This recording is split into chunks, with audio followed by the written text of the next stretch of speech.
Happy Tuesday, everybody. Down by the beach, enjoying the beautiful weather.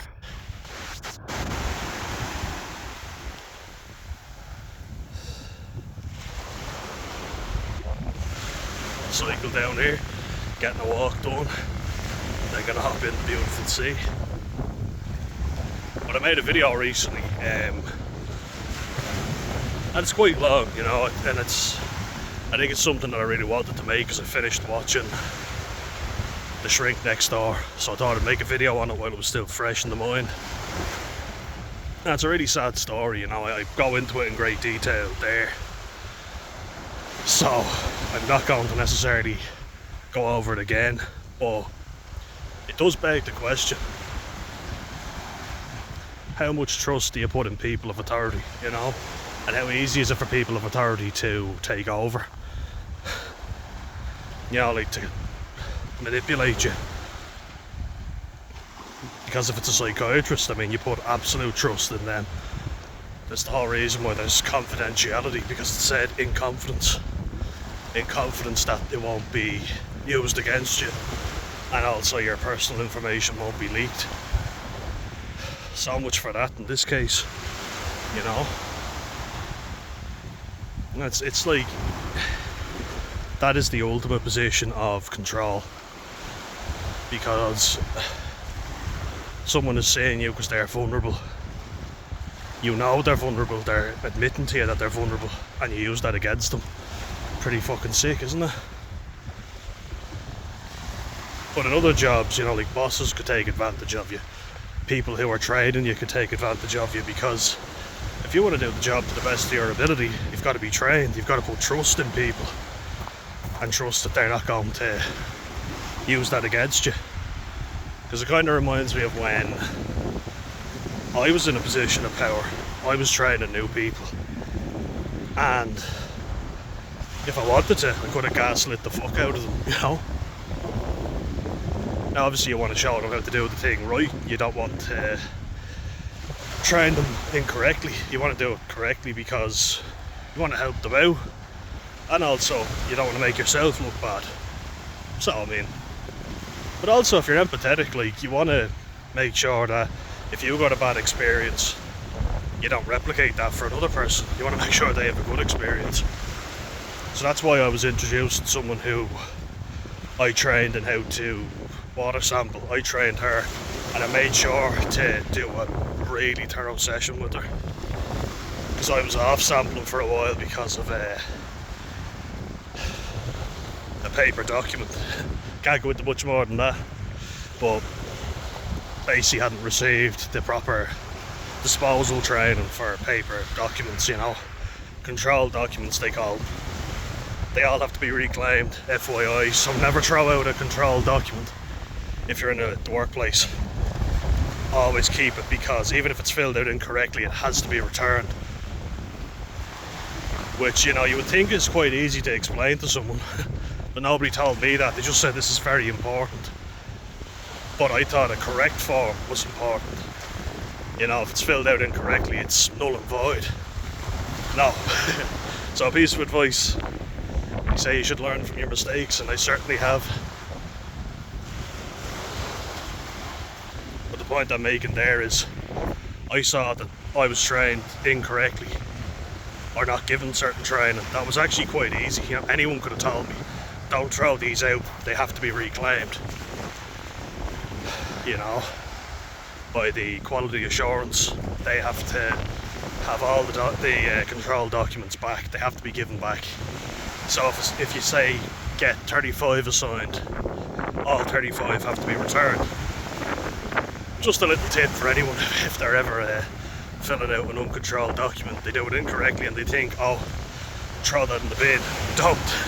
Do not throw it in the bin. My thinking then was, okay, this is after causing an absolute shitstorm over nothing. I will tell this girl that I'm training in, make sure you never throw this in the bin. Always have it reclaimed. Sadly, there's people that aren't like that, and that's the point I'm making. A lot of people I've worked with tell me how to do stuff the incorrect way, the wrong way. give out to me when I don't do it their incorrect way, because they're there long enough. The bosses aren't checking in enough times, and so it's their way or the highway. I showed you this, I'm here longer than you, so you listen to me. And if anyone's ever been in that position, please let me know. I'd love to hear your story. And I was only doing safeguarding training yesterday, but it's also safeguarding yourself, you know, numero uno. To make sure you're okay. What's expected of you, you know. We talked about safety statements and how accidents occur from people not using the correct PPE. But one of the lads on the course with me said he worked at a meat packing plant. I can't remember the name of it, but he said, I don't even know if he gave me the name. He said that they never told him where anything went. They just said, pack that now or place it in the fridge. But they never showed him where the fridges were. Something like that, you know. Something that could have been very easy. When he asked where they were, they gave out to him and said, you should know where that is. I'm like, 100% I can relate to that. And then came the question of, what if people give you personal protective equipment, PPE? We were joking because we were like, they don't just hand it to you and then say, there you go, you're covered now. They also have to train you on how to use it. I've been in jobs where they haven't. Not going to name names, but it does happen. And why do I use this when I'm talking about the shrink next door? Because there's tools that are used by people, and I don't mean like physical tools, I mean psychological tools up there that are used to manipulate you, you know, make you think that you're wrong, that you're after fucking up, when in reality they haven't trained you properly. And maybe they haven't been given the training themselves. But there's certain people that will take advantage of you and use the fact that they're training you up. They will now use that to take advantage of you. And it's something that I want you to be careful of, because it's very easy to do. And then it, you know, fucks with your self-esteem and makes you feel bad about yourself. You start thinking that, oh, you know, I'm just terrible, I can't do this job. When in reality, nobody trains anyone anymore, you know. It was the most ridiculous thing, like working in a pharmaceutical company. And people are trained to be trainers on something they don't know how to do themselves. So I know that sounds completely counterproductive, and it is. So people get trained up on how to train you on a system that they're not familiar with. So just to give you an example, I was a water sampler, and the girl who was sampling before me was leaving. You know, she was getting ready to leave. So I was basically told to chase her up and learn what I could from her. And I was like, and they said to me, you need to be chasing her up, you know, you need to do. I was like, okay. And I've spoken about this before, but I was kind of raised to be kind of, you know, yes sir, no sir, 3 bags full sir. In the workplace, my dad was always like, don't make me look bad. My mum was always like, oh, you need to look better, present yourself better than this. Safe to say they made me anxious as fuck. And we're like, you need to mature now. I was kind of like, yeah, okay, fair enough. What I should have done was be more assertive. But if you're assertive now as a Gen Z person, you're just labelled as a whinger, you know. And as I've said before, I think a lot of people from my generation do whinge and complain and are very poor workers. I genuinely want to do the job correctly, but then I see everybody else not doing it correctly, and I get lackadaisical, you know. I go in with the attitude of, yeah, I want to follow all the rules, I want to be a good little boy, and then I see people who can't even walk up the correct side of the stairs, and then I go, oh, for fuck's sake, that's just actively not giving a fuck, breaking the rules because you couldn't care less, you know. It's bullshit. And then depending on someone's position of power, they can correct you, God forbid you correct them. It's all about, you know, it's basically encouraging snitching. Snitches get stitches, as the saying goes. But it's encouraging people to, as they call it, never let a teammate fail. That's what they say. What it means basically is be a good little rat. If someone's fucking up, rat them out. Now I agree, if somebody is doing something incorrectly, like there were people not following rules and it was ridiculous. They should have been. Like, in clean rooms, for instance, you have demarcation lines. I'll even show you now, because someone's made lines in the... Well, I make them myself. So, let's say I'll make a line here. Right, that line. Did you see that line? I'll show you now, make it bigger.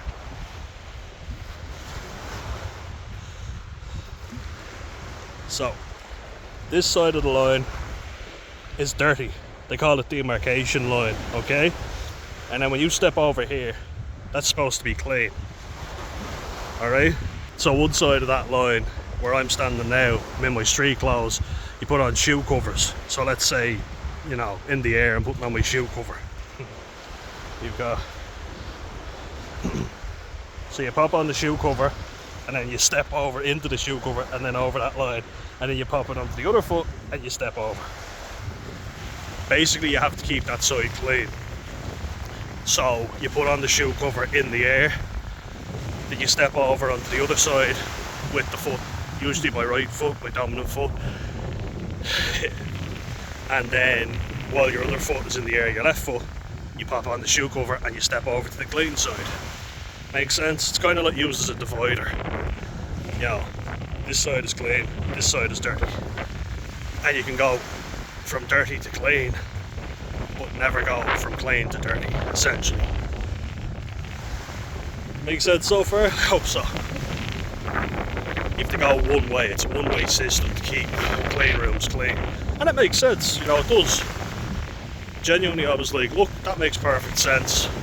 For my autistic brain, that was perfect. But people will be stepping back, you know, from the clean to dirty, which you're not supposed to do. It's an absolute no-no, and people got caught doing that. And then if you get vendors into a company, they don't care because they're only there for maybe a day or something. A vendor is someone who's from outside the company who could be coming in to, say, repair the circulation, the air ventilation. They could be repairing it for a day. They're not scientifically trained, and they don't really give a fuck, you know. And if you ever worked with tradesmen like I have, a lot of them actually mock you. They slag you off if you're clean and kind of pristine. They go, oh, you're like a woman. That's like you about anything. Some of them are funny, but they are very much toxic masculine, a lot of them.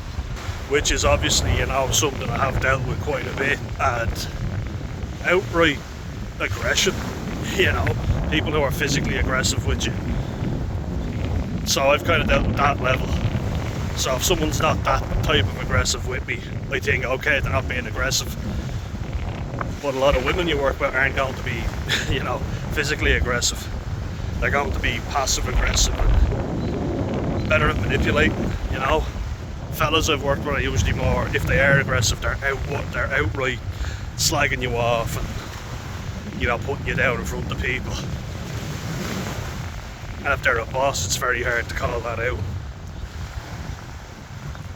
And if you threaten them with physical violence, you're the one who's getting in trouble, not them.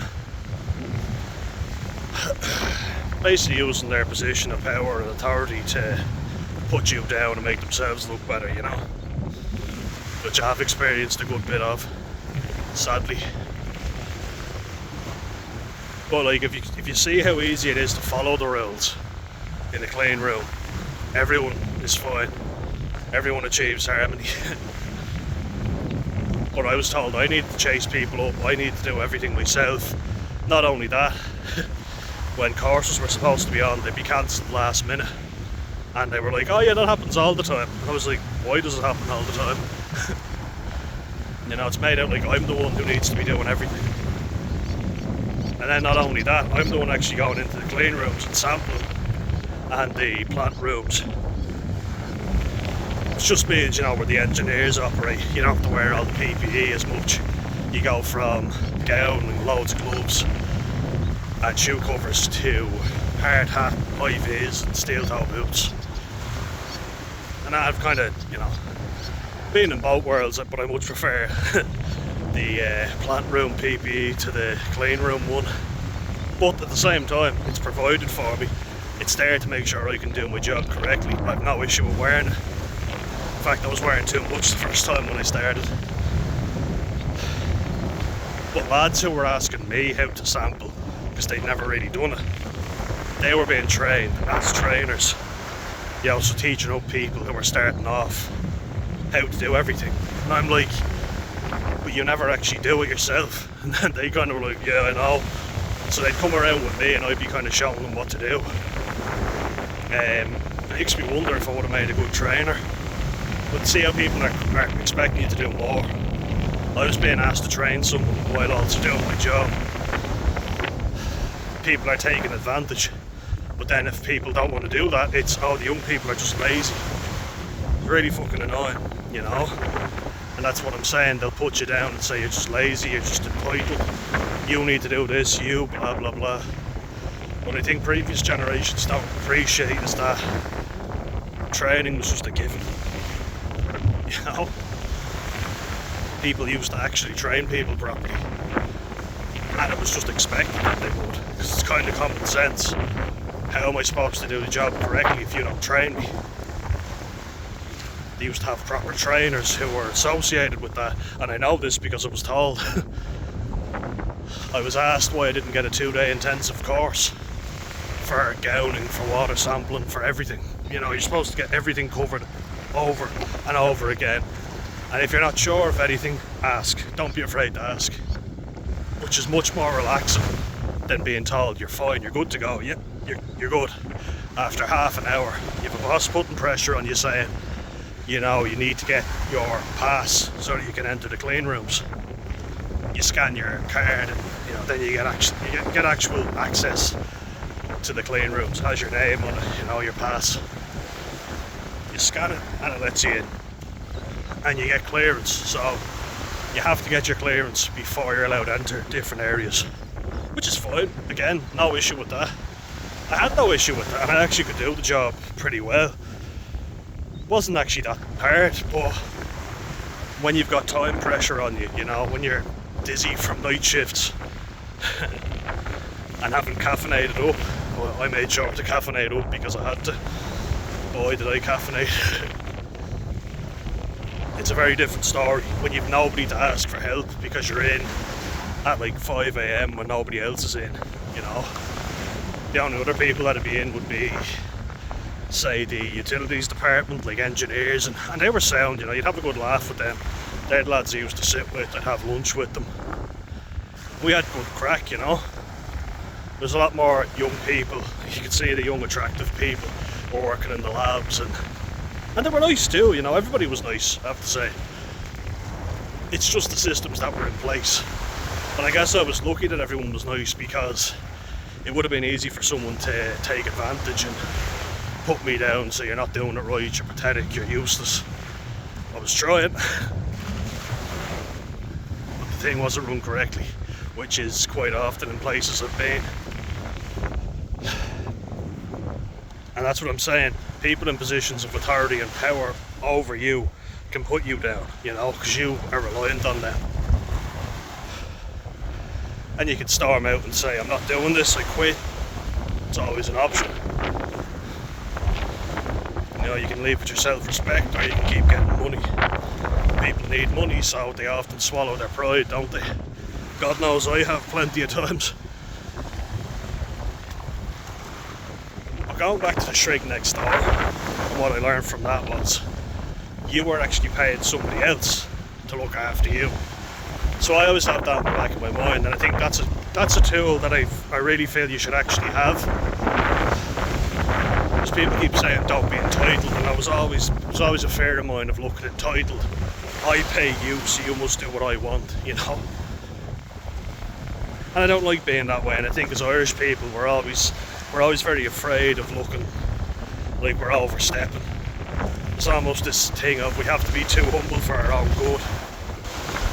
Pride is one of the 7 deadly sins after all, which is another thing, you know, that plays into my psyche, but I'd say a lot of people's as well.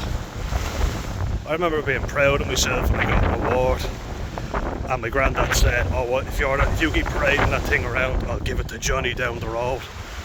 Basically shutting down any bit of happiness. Fuck off. I'm after achieving something and I'm proud of it, you know.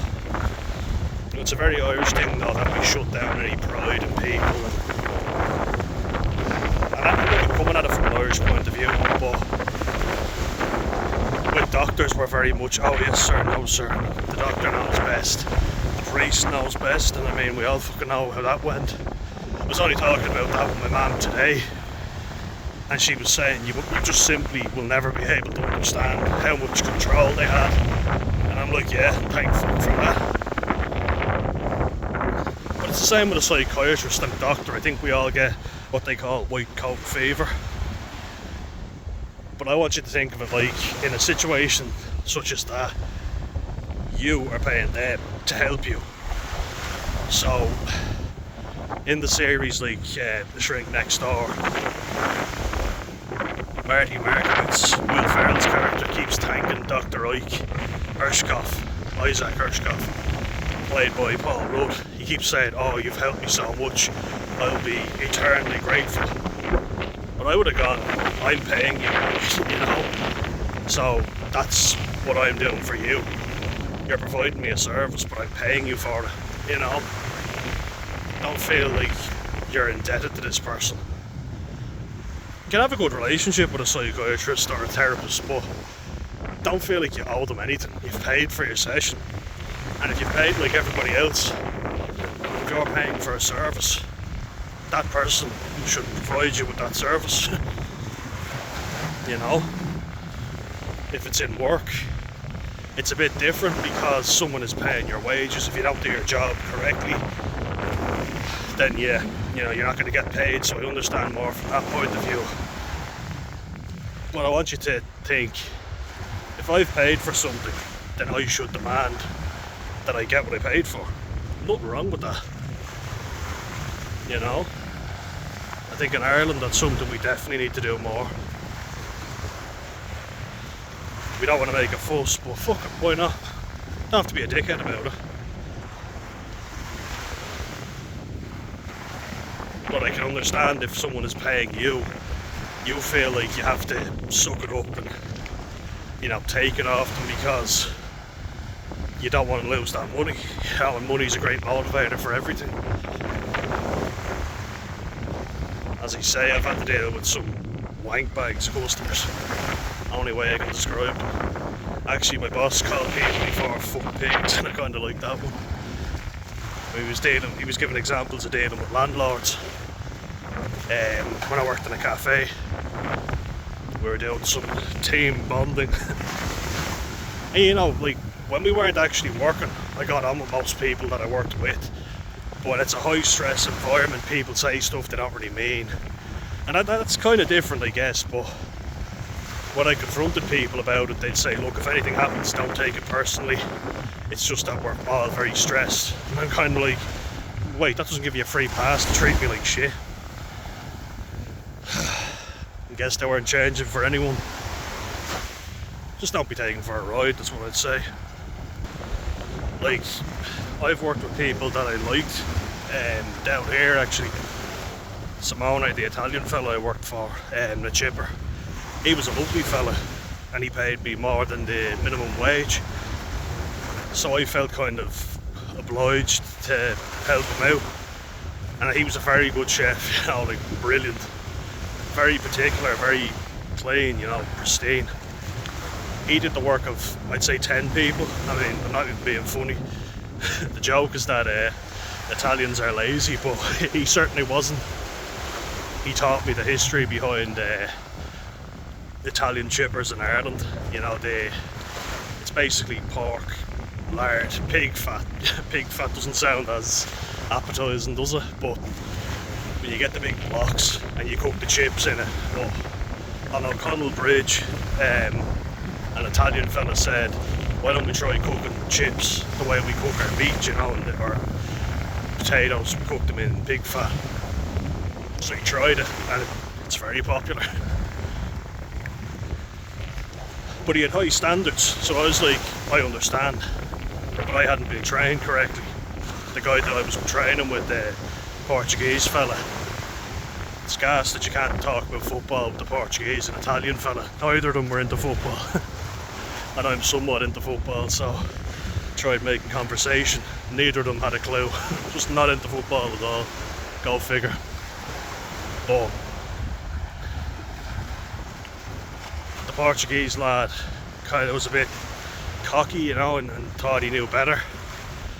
He'd been there longer than Simone, and you know, he worked on the fryers with me. I didn't really like working with them, you know.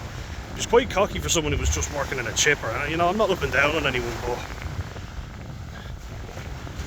the way he went on, he definitely used it, you know, to say I'm above you, you know.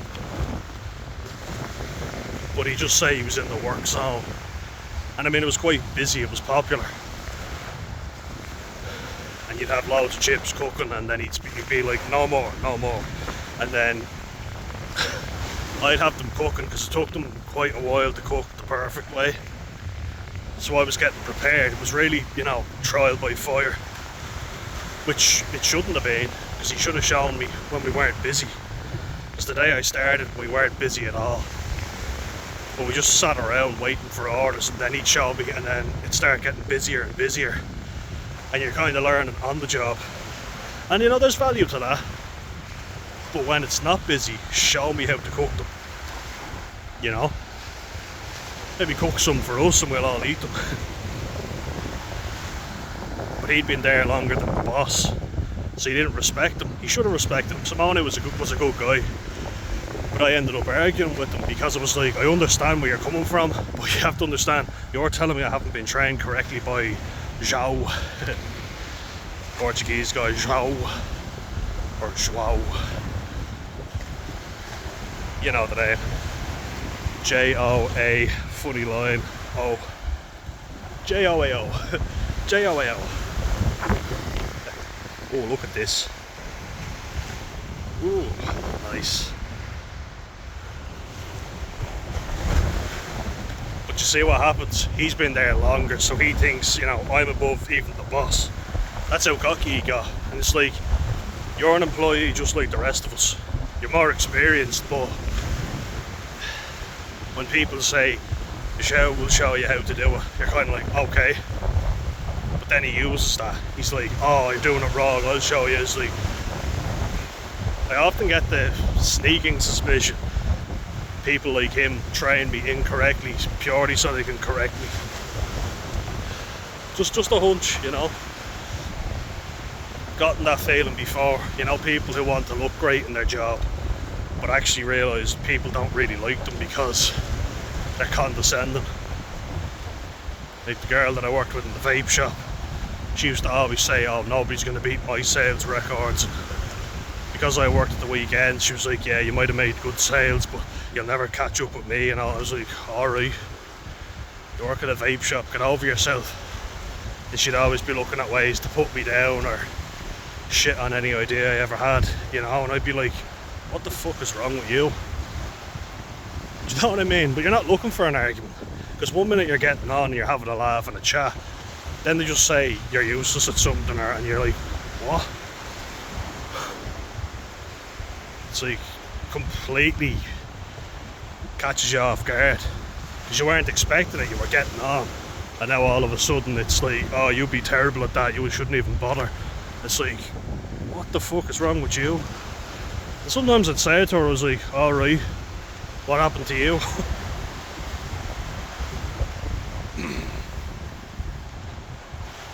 But oftentimes higher management aren't there enough times to see what's going on, and they'll side with the person who's been there the longest. If the person who's been there the longest say whatever about you, or say, oh, he's not really working out, they're going to listen to them. Who are they going to trust? The blow-in or the person who's been there the longest? Unfortunately, it's the person who's been there the longest.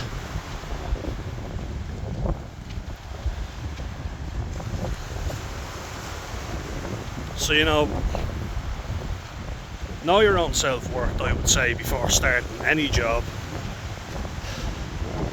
or paying for any service. Kind of go, I'm paying for this, so I expect this result. And if you feel you're not getting it, stop seeing the person. If you feel they're overstepping the mark, I'd say stop seeing them, but maybe report them. In the case of Dr. Roy Kirschkopf, he definitely should have been reported. I love this section of the water.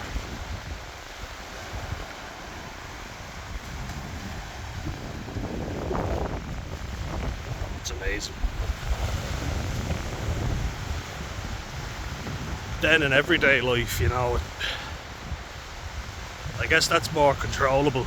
It's controllable who you spend your time with. That's why I'm bringing up work. And then, professional relationships. Because in work, we can't control who we're with. But in everyday life, we can.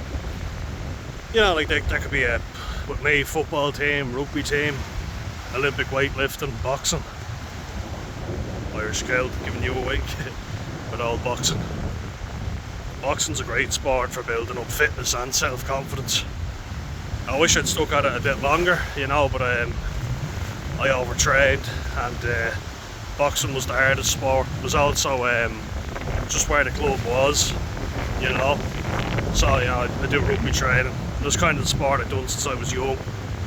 Football, I was kind of hoping that the school would get a football team, because I already played rugby for a club. So I was thinking, if the school get football, I'll definitely play on that team. And it is easier. That's kind of the thing to build confidence. Join a school team. Joining the club side, it's good as well, but at least in school you're with lads who so you can kind of build up a better relationship. But clubs are good too if your school don't have teams that you're interested in joining. For sure, yeah. The thing is with that, especially in male sports, I've actually spoken to women as well, and they say the same thing. Where it's a domineering woman, queen bee, and everything she says goes. So I aim to help as many people as possible. And it's good that I can have conversations like that, because now I know women's sport has its own issues. Like I say, the queen bee. With male sports, I can speak to them, and I can say there's definitely systems of hierarchy in them as well. Rugby's a physical sport, so if you're dealing with lads who are bigger and stronger, older and wiser as well, they're usually top dogs. In football, it's a little bit different. I smell a burn around there. Doesn't smell good. Hope somebody's not cooking food. Just before I go. Oh, beach only down there. The sun is shining. Oh yeah, it's out. I'm gonna turn around. But yeah, it's obviously a system of hierarchy, and a big thing as well. I guess this is more advice for people who are, with kids, especially more vulnerable kids, like autistic kids, and I'd say especially autistic kids. Because what turns a lot of them off sport, I would imagine, is, really overbearing and dominant personalities. Like the coach's son, because it's the age-old joke, isn't it, that the anti-bullying committee in schools, very often what happens is their kids end up being little shits, little bullies, because they're given a free pass. Their parent is on the anti-bullying committee, so they tell their kid all the right things to say, and the kid becomes like, oh yes, of course, in front of the parents. And then you're raising a master manipulator. I think it made me grow, it definitely built confidence for me, being in a team. We are dealing with that bullshit of like the coach's son is up here. You're down here. it's total bollocks. It's complete bullshit. You know? And as you say, my parents weren't really big personalities. My dad, as a coach, you know, in football, we both played centre half, the old term centre back. I played full back as well, and midfield. I love midfield, they only let me play a few times. But you know, it was something where I could ask my dad, but, you know, what do I do as a centre back? He taught me how to hassle the striker and pull on the jersey, you know, when I'm getting caught. The lad screaming at the ref, you're like, oh, I wasn't touching him. And you pull him down, then you look like you got the ball. You got to be vocal as well, so it was awkward, but it built up a confidence in me. I remember we went out before and played against the team out in Palmerstown, out near Lucan. And like I say, it wasn't great with my words, but I went in for a slight tackle. The striker wasn't a big fella, you know, so I don't know if anyone ever played football and they were a centre half, who was it more difficult to mark? The big strong fella who was like, you know, knocking the ball down, and typical number 9, or you know, that speedster that running behind you. I was always like, I can handle the big fellas. It's the little fellas who can run past you. You can out muscle them and you can just shoot them to the ground. Don't mind giving them a free kick. But yeah, big fellas just kind of hold you off, but they're not going to run past you, so that's alright. Back to goal all the time. But I remember we were playing this game and my dad used to always, I mean everybody kind of does, don't they? They enjoy games that are more confrontational. And this fella, you know, went to get past me in the box and I slid in. It was a wet day and I took him down, got the ball, and unheard, got the ball. But the referee said I fouled him, gave him a penalty and gave me a yellow card. And my dad was like, great challenge, Dan. I was like, what? That wasn't a penalty. And I was like, yeah, exactly. This fella stepped up, took a shit penalty. So many people struggle to take penalties. But he was obviously pissed off that he took a shit penalty, and then he started getting angry at me and going, oh, if you do that to me again, you fat cunt, I'll do this and I'll do that. And I wasn't great in my words, but I was kind of like, go on then. And he was just slagging me off and, you know, shouting abuse. And I was just kind of like, right, I'm going to get that fella next time he gets the ball.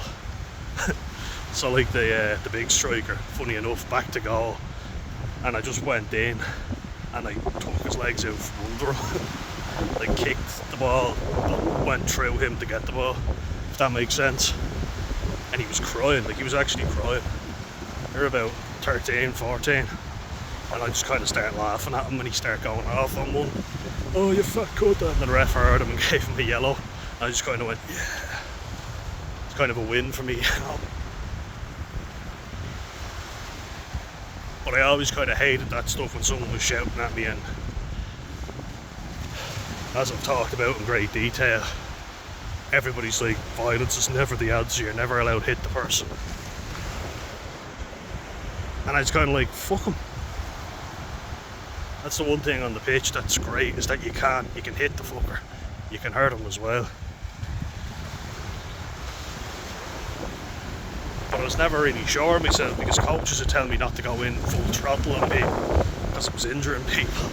So then I didn't go full throttle, but training is practicing what you're going to do in the game, you know. And everybody telling me I was too fat and I needed to lose weight. I lost weight and I was a lot less strong, you know. I could go for hours, but I was very much weakened because they asked too much of me, physically and mentally. So you can get bullied by a coach, you know, very easy to happen. For sure. Check that out.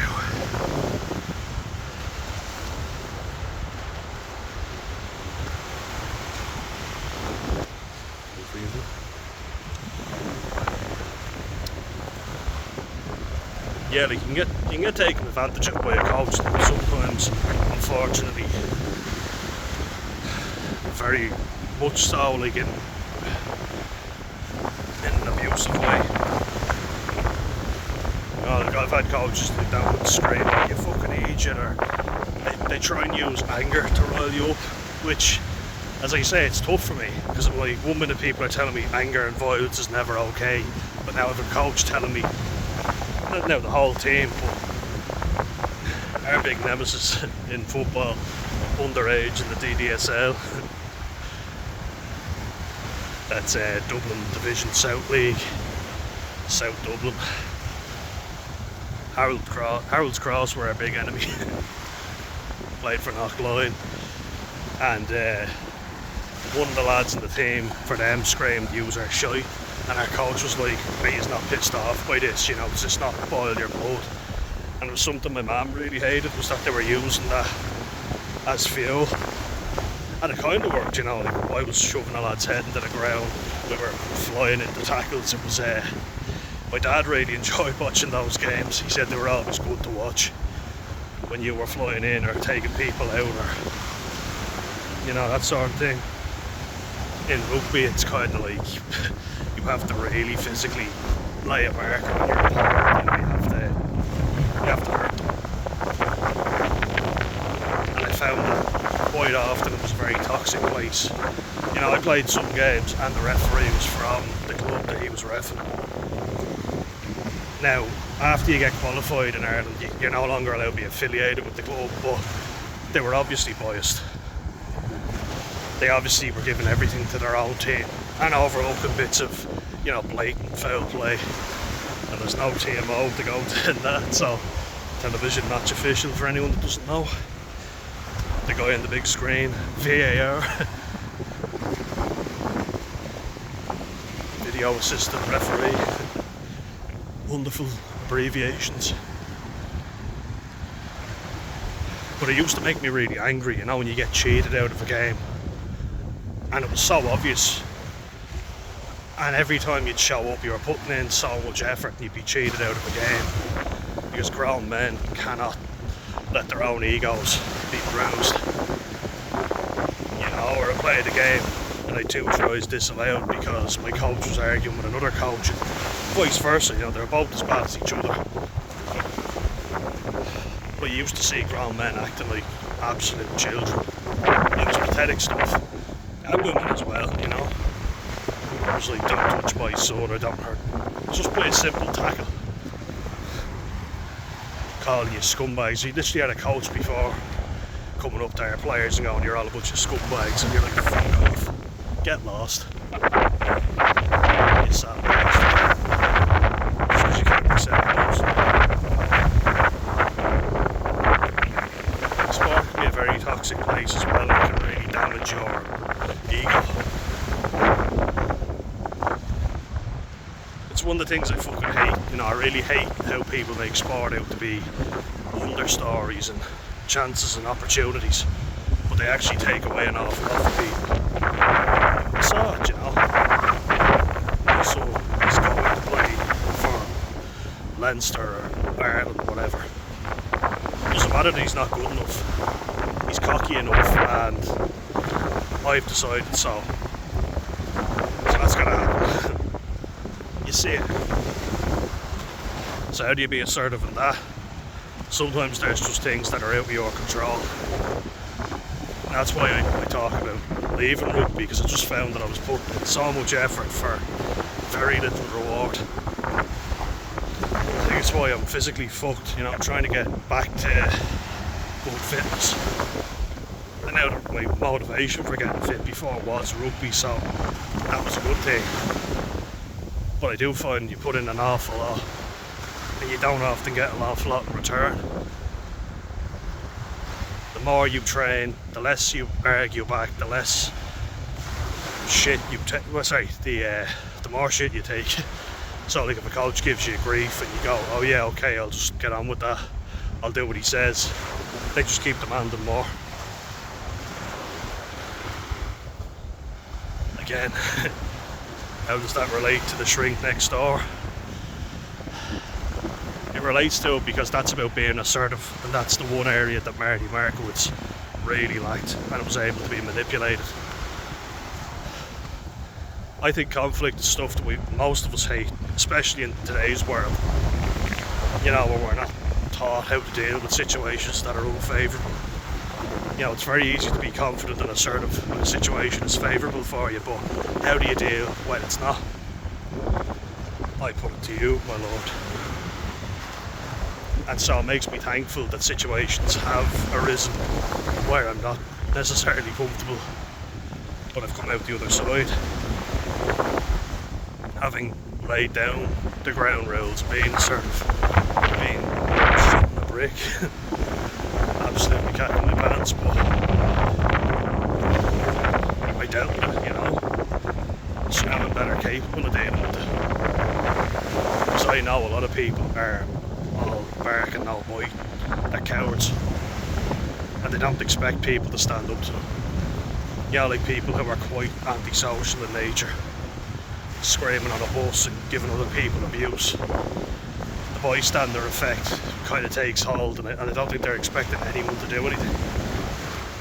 So when you stand up and are assertive, it's like, oh, this wasn't in the script, right? It's lessons that you can learn from the shrink next door. Is to be assertive and set the ground rules immediately. Let people know you won't be taken advantage of. No one's going to walk all over you, because you're not going to allow it to happen.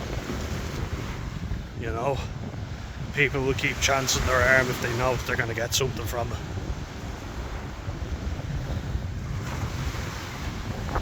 And if you think it's a friendship, ask yourself, what are you putting in and what are you getting out of it? Like, what are they contributing? You know what you're contributing, but what are they contributing to the relationship?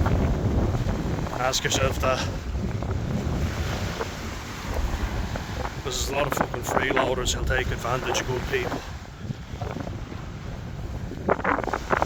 You know, you're not going to take advantage of the person who shuts them down and says, no, you know, I've got healthy boundaries, I'm not allowing you to do that. Okay, I'll move on to the next weakest link. Don't be that person. I don't like the attitude of, you know, pick on someone else, move on. That's kind of going, oh yeah, bully that person instead of me, go over to him instead of me. No. Let's all be assertive. And to anyone who does that, to anyone, you should feel ashamed of yourself. Hope you fucking do, but you probably don't, because you're capable of doing that in the first place. This video is not to help you, it's to help the victims of your abuse. So anyway guys, stay well. I'm going to finish walking up and then pop in for a swim, and I hope you're all doing well. 512 subscribers. Yup yup. Be heading to the Flak Y'all, hopefully with a few friends, on the 7th of August, which is next Thursday. Looking forward to that, I hope it happens. Should be a lot of fun, and I'll definitely show you. I'll make a few videos and I'll show you if I do go. But in the meantime guys, stay well, be assertive, take in this view for a second. Slán.